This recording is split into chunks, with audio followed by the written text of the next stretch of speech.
What do you think about a raw foods, vegan, low fat, mostly fruit with a lot of walking plan for weight loss?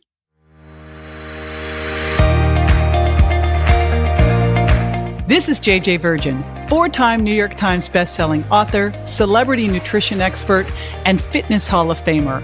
I've been on a lifelong quest for answers to the toughest health questions. And now I'm sharing what I found with you.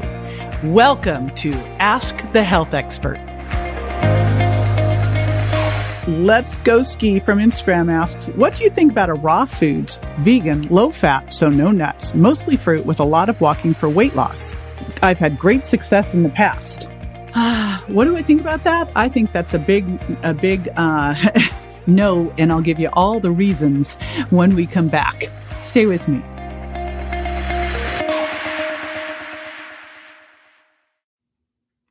Hey, it's JJ here, and I just got a makeover. Well, actually, my products did. But I want to have you celebrate with me, so I'm doing a makeover contest where you can win over $3,000 of products, programs, and time with me. To enter, go to jjvirgin.com/contest. All right. Okay. I was honestly trying to think about gosh, what could I say positive here? And what I can say positive here is that I'm sure you're getting a lot of non-starchy vegetables. However, I have a lot of issues with this diet. So, and we're going to pick apart the diet, and then you've got the exercise piece. And I'd love to see exactly what it is you are eating, but it says mostly fruit. Here's the challenge. 1 to 2 pieces of fruit a day is what you want to be eating. More than that, you're getting the sugar from the fruit. Now, remember, we eat whole, not juiced, not dried. Dried fruit is candy. Fruit made into a butter is like a syrup or a sauce, and fruit made into juice is a soda. So you get super big hits when you do that. At least when you're eating the whole fruit, you're getting all of the phytonutrients, you're getting the fiber, but you're not getting protein and healthy fats. And here's the crazy thing. You have a raw foods, vegan, low fat, so no nuts diet. Now, we can't live without protein, and we can't live without fat. We can live without carbs. So you built a diet based on what we can live without and went really low in fat. And honestly, if you're doing a raw foods vegan diet, you're low in protein too. So couple things here. You need protein, and protein is going to be the most important thing for weight loss. It's more thermic and it's more satiating. So better for your metabolism, more satiating, and we can't live without it. And you need it to build muscle, to have strong hair, nails, and skin, and great bones. Plus, it's going to help you feel fuller longer. So there's that. Some foods just need to be cooked. They're better absorbed. And some foods you cannot eat if you haven't cooked them. So going totally raw is problematic. You're not going to be able to eat a big variety of food. And then not eating nuts and seeds, where you could get some of your protein and your healthy fats, challenging too. So if I was going to eat a vegan diet, I would look at what foods I need to eat cooked, things like sweet potato or quinoa or wild rice, because you can't eat them raw. I would look at what foods that I wanted to add in because they were great sources of healthy fats like chia and freshly ground flaxseed and walnuts, things where I'm going to get some omega-3s. But your diet right here, I worry about a diet where if you didn't supplement, you'd become nutrient deficient in things like B12, omega-3s, especially EPA and DHA, carnitine, taurine, and you're not going to be able to get the protein and healthy fats that you need.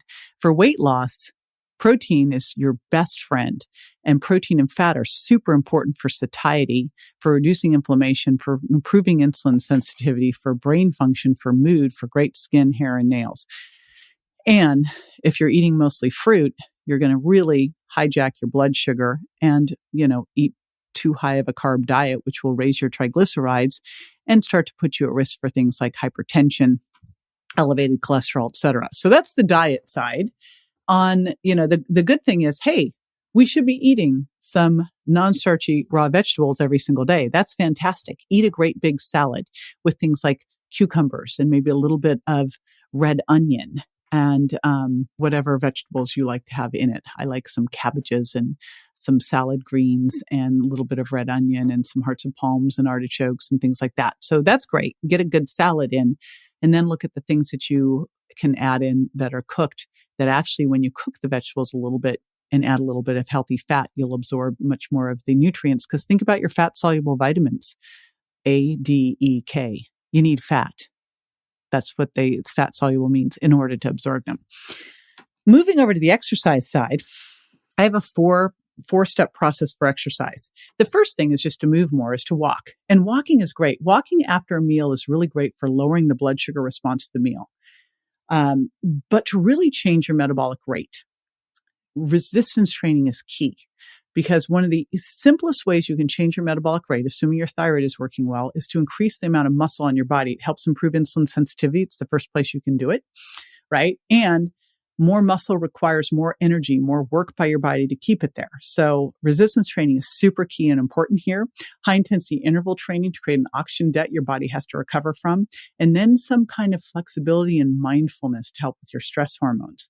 So walking is a great start, but it's only a part of the equation. All right. Hope that served. If you've got questions, I've got answers. Pop on over to Instagram, DM me at jj.virgin. And we will add your question to the queue. And be sure to go to subscribe to jj.com if you aren't already subscribed, so you never miss your daily dose. This is JJ with Ask the Health Expert. I do this 5 times a week, so make sure you never miss a show by going to subscribe to jj.com.